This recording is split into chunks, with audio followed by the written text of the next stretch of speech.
تو میں بخاری شریف موبائل میں پڑھتا تھا، تو میں پوری پوری رات پڑھتا تھا. پڑھتے پڑھتے میں خواب میں دیکھتا ہوں کہ نبی کریم صلی اللہ علیہ وسلم میرے خواب میں آتے ہیں.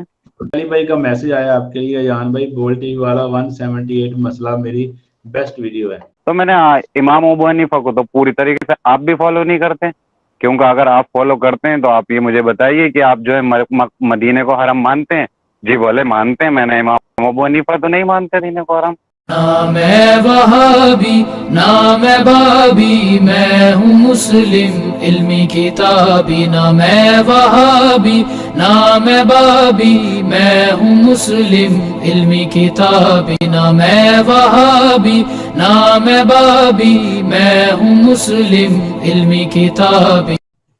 یہ ہمارے ساتھ ہیں جی ایان خان. السلام علیکم ورحمۃ اللہ وبرکاتہ. وعلیکم السلام ورحمۃ اللہ وبرکاتہ. شاہد بھائی کیسے ہیں؟ اللہ کا شکر ہے جی. کہاں سے ہیں؟ اعوذ باللہ من الشیطان الرجیم، بسم اللہ الرحمن الرحیم. شاہد بھائی میں انڈیا سے ہوں اور میری سسرال دہلی کی ہے. میں انڈیا کے ایک شہر رامپور سے ہوں. اچھا رامپور سے. کیا عمر ہے آپ کی اور کیا کرتے ہیں؟ میری عمر 27 اور میرا آر او کا پانی کا کیمپر کا کام ہے. کیا کرتے ہیں؟ واٹر سپلائی کرتے ہیں. اچھا، تو کس فرقے سے آپ کا پہلے تعلق تھا؟ بھائی میں ہمارے شہر میں جو ہے نا ایک مدرسہ ہے فرقانیہ، تو وہ ہے صوفی مزاج کے تھے، تو ہم ان سے ہی اٹیچ تھے. پورا شہر ان سے ہی اٹیچ ہے اور بریلوی بھی رہ چکے ہیں، لیکن ان میں دونوں میں ٹسل چلتی ہے آپس میں. ہیں دونوں صوفی مزارات پہ جانے والے. ہاں تو میں اسی سے بلانگ کرتا تھا اور مزارات پہ بھی حاضری، مطلب یہ سمجھیں عرس میں بھی ہم ڈیوٹی لگاتے تھے. لنگر پہ ہماری ڈیوٹیاں لگی ہوتی تھی. ہم پانی فی سبیل اللہ ہم پانی دے رہے تو ہماری ڈیوٹی لگا ہوتی تھی. علی بھائی سے میرا تعارف ایسا ہوا کہ بول ٹی وی پہ تقریباً 2018 میں بول ٹی وی پہ میں وہ دیکھتا تھا رمضان کی نشست. تو میرے ایک بھائی تھے یاسر بھائی، ان سے ہماری بحث اس پہ چلتی تھی وہی فاتحہ کے معاملے میں. تو میں مفتی حنیف قریشی صاحب کے جو ہے سن کے ان کو جوابات دیتا تھا، لیکن اس کے ذریعے اللہ تعالیٰ کو مجھے ہدایت دینے دی. اللہ تعالیٰ نے مجھے ہدایت دی کہ میں سنتے سنتے علی بھائی تک پہنچ گیا. علی بھائی کی جو جوابی ویڈیو ملی اس میں، اس کے بعد پھر میں علی بھائی کو سنتا گیا الحمدللہ.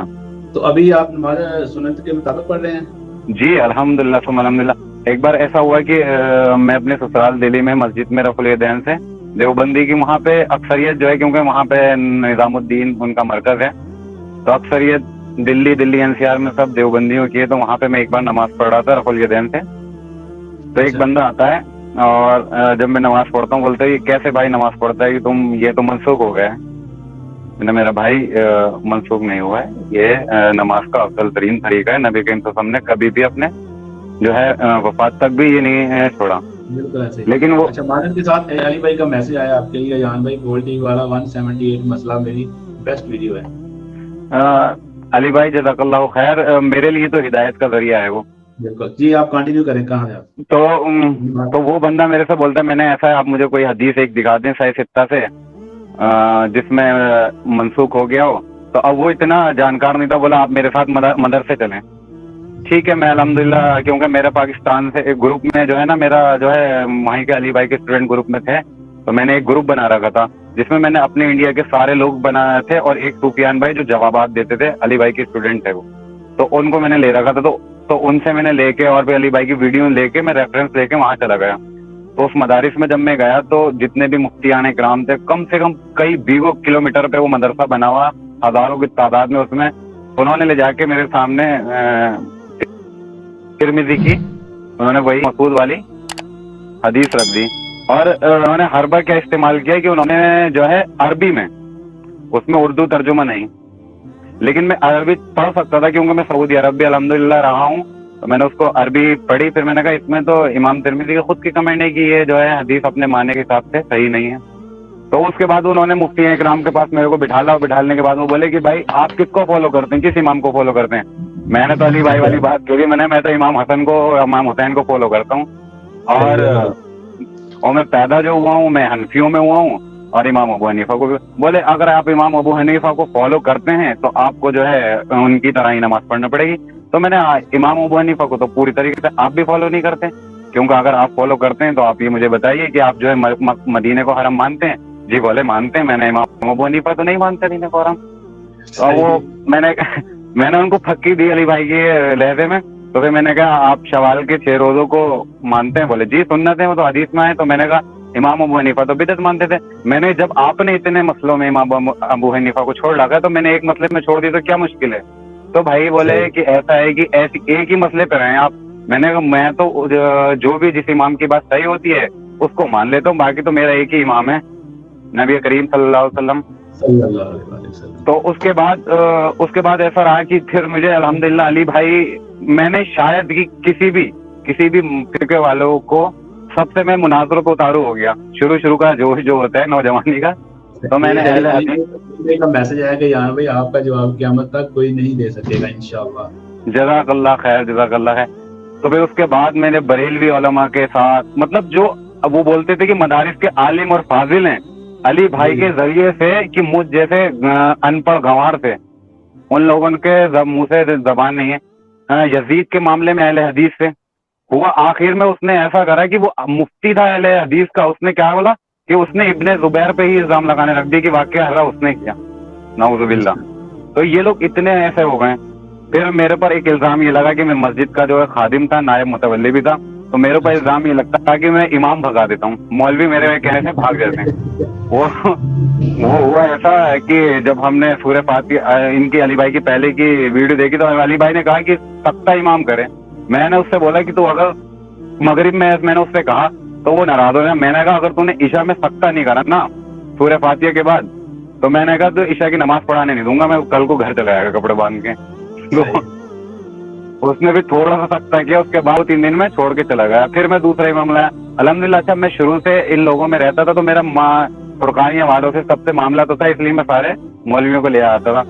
لیکن اس کے بعد یہی ہے کہ آمین بالجہر پہ انہیں ایک مولوی صاحب نے خطبہ دے دیا, تو پھر میں نے ان کو بیچ مجمع میں کھڑے ہو کر میں نے کہا مولوی صاحب, میں تو کھڑا ہو کے بیچ میں ہاتھ اٹھا کے میں نے مولوی صاحب آپ نے جو آمین بالجہر پہ دیا ہے یہ خطبہ, میں اس مسجد پہ یہ نہیں لکھا ہے کہ یہ بریلویوں کی مسجد ہے, یہ دیوبندیوں کی ہے, یا اہل حدیث کی ہے, یہ شیعوں کی. میں نے یہاں سبھی لوگ نماز پڑھ سکتے ہیں, آپ اس پہ اختلافی مسائل مت چھیڑیے.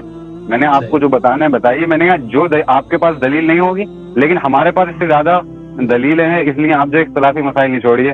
تو الحمدللہ میں نے بہت کوشش کی. ایک ٹک ٹاک آتا تھا, میں نے ٹک ٹاک پہ علی بھائی کی ویڈیو بنائی, ڈالتا تھا میں, تو اس پہ چند ویو آتے تھے. لیکن ایک دن ایسا ہوا کہ اس پہ لاکھوں ویو والے میں آ گئے, میرے ملین میں سبسکرائبر ہو گئے تھے. علی بھائی کے ہی نام سے وہ تھا آئی ڈی تھی, اور علی بھائی کی ہی ویڈیو ڈالتا تھا. تو اس میں نا اپنا یہ واٹس ایپ نمبر یہاں پہ شو کر رہا ہوں, آپ کو اسکرین پہ نظر آ رہا ہوگا.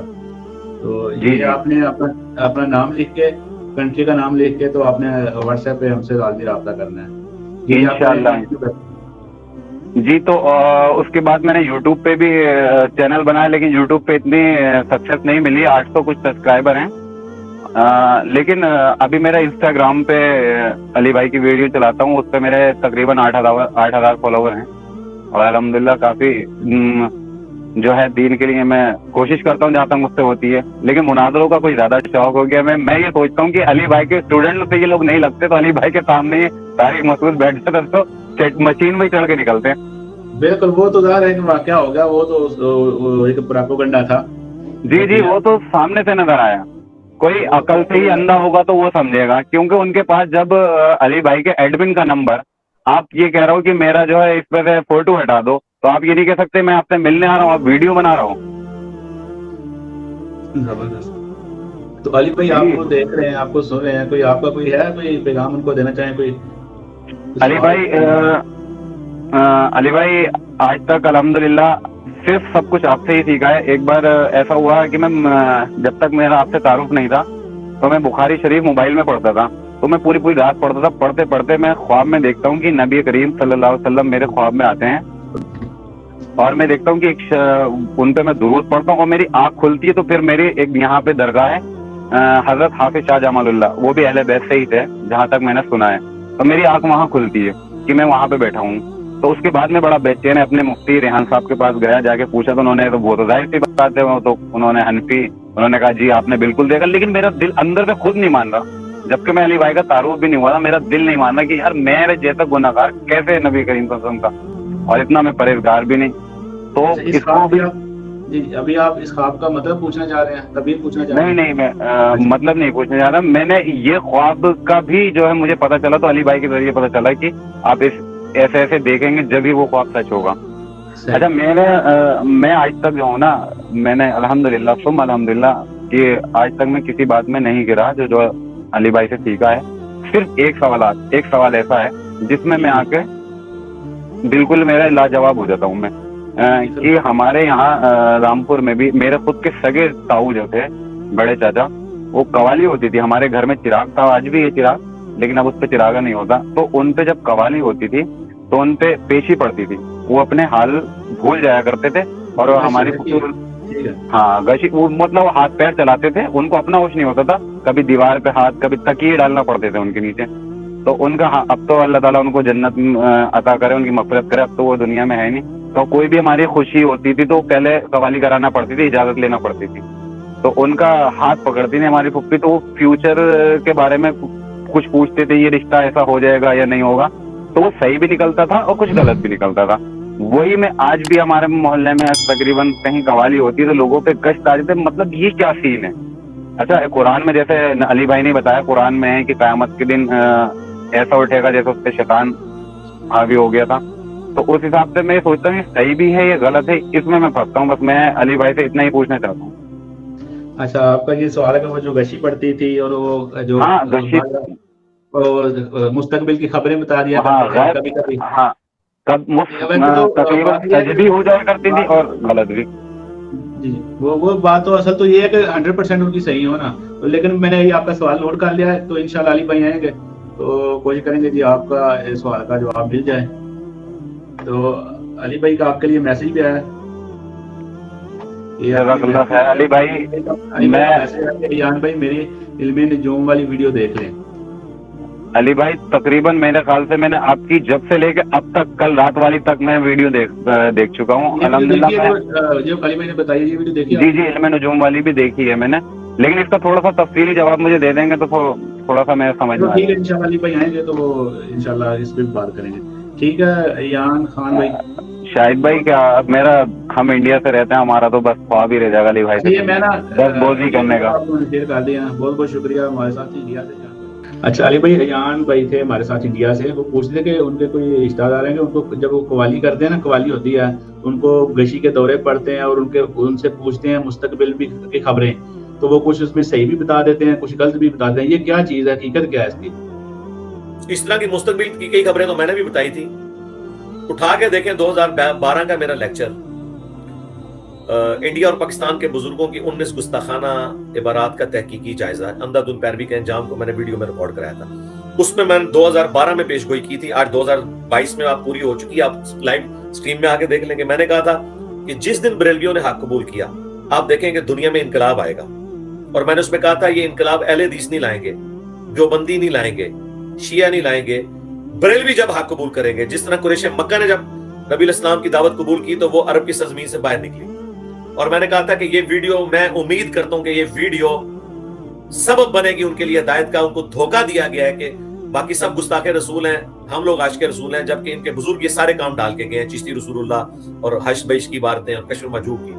آج آپ نے دنیا میں رزلٹ دیکھ لیا, تو پہلے تو مجھے آپ بنے نا کہ میری کرامت کس طرح کی ظاہر ہوئی ہے. اور یہ وہ کرامت ہے جو کوئی سوچ بھی نہیں سکتا تھا. اس پلانٹ ارتھ پہ بڑی سی بڑی اگر کوئی کرامت ہو سکتی ہے تو وہ یہی ہو سکتی ہے کہ صدیوں کی امپائرز اکڑ جائیں فرقوں کی, جبکہ مسجدیں ان کی وہیں پہ موجود ہیں, لاکھوں علماء موجود ہیں, لاکھوں مدارس اور لاکھوں اسٹوڈنٹس موجود ہیں. اور ایک ایسا شخص جو ایک کیمرے کے سامنے بیٹھا ہے سب کو اکھاڑ دیتا ہے, جس کی نہ کوئی مسجد ہے, نہ کوئی مدرسہ ہے, نہ کوئی پیڈ ورکرز ہیں, سب والنٹیئر ہیں.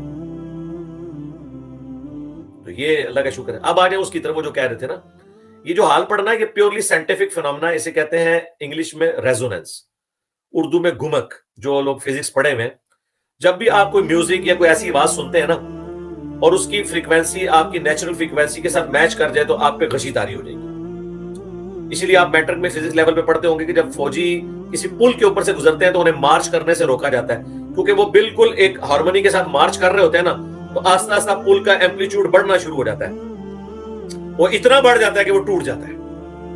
اس لیے مارچ فوجی نہیں کر سکتا پل سے گزرتے ہوئے, ورنہ اس کی نیچرل فریکوینسی اگر اس کے ساتھ مل گئی تو وہ یہ بھی کتنا مہنگا پل تھا یوکے کے اندر غالباً تو وہ ہلنا شروع ہو گیا تھا پھر دوبارہ سے اس کی انہوں نے فریکوینسی سیٹ کی ہے کیونکہ وہ بائی چانس یہ ہزاروں لوگ جب گزرے تو ان میں سینکڑوں ایسے تھے جن کی فریکوینسی ایک جیسی تھی اور وہ ایمپلیٹیوڈ اس کا رائز کر گیا یوٹیوب پہ اس کے اوپر ویڈیو بھی پڑی ہوئی ہے تو یہی کچھ ہوتا ہے یہ جو حال پڑتا ہے اور یہ حال صرف مسلمانوں کو نہیں پڑتا سرکار یہ ہندوؤں کو بھی پڑتا ہے یہ سکھوں کو بھی پڑتا ہے اب رہ گئے خبروں کے بارے میں بخاری مسلم میں حدیث ہے کہ فرشتے جب آپس میں ڈسکشن کرتے ہیں تو شیاطین جن چونکہ ان کی پرواز بھی اونچی ہے وہ ان سے چرا لیتے ہیں اور پھر آ کے کاہنوں کے اس میں ڈالتے ہیں جنات کو بتاتے ہیں کچھ کچک لیتے ہیں کچھ جھوٹ اور سچ مکس کر کے آگے چلاتے ہیں کچھ باتیں ٹھیک ہوتی ہیں کچھ باتیں غلط ہوتی ہیں تو اس سے کسی کی بزرگی ثابت نہیں ہوتی ہے اگر آپ اس طرح بزرگی ثابت کرنا شروع کر دیں گے تو اس کا اینڈ کوئی نہیں ہوگا جب آپ نے خود مانا کہ غلط بھی ہوتی ہے غلط ہونے اس بات کا ثبوت ہے کہ بس جتنی جن کو خبر اچکنے کا موقع ملا وہ ملی باقی اس نے خود بنا دی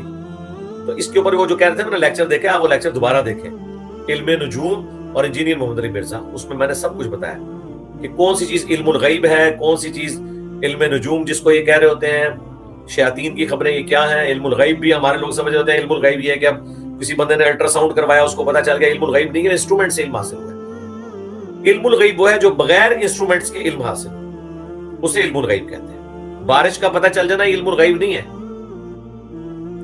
آج اگر 22 یا 23 فروری ہے 2022 اور کوئی شخص یہ کہے کہ جی 25-26 فروری کو بارش ہوگی تو کوئی مشکل نہیں ہے وہ ہواؤں کی رفتار سے سم سے اندازہ لگا لیتے ہیں لیکن کوئی اگر یہ کہے کہ 25 فروری 2050 کو بارش ہوگی کہ نہیں یہ کوئی نہیں بتا سکتا اس لیے کہ وہ علم الغیب سے تعلق رکھتا ہے آج کل بادل بننے شروع ہوئے مونسون میں ہر دفعہ بارشیں ہوتی ہیں نا تو جولائی میں اگست میں ہر سال بارشیں ہوتی ہیں تو یہ علم الغیب تو نہ ہوا ایک فزیکل فینومینا ہے جو پہلے وہ آبزرو کر لیتے ہیں کہ وہاں سے ہواؤں کا رخ اس طرف ہو چکا ہے اتنے دنوں میں اس رفتار سے یہاں پہنچے گی تو علم الغیب نہیں ہے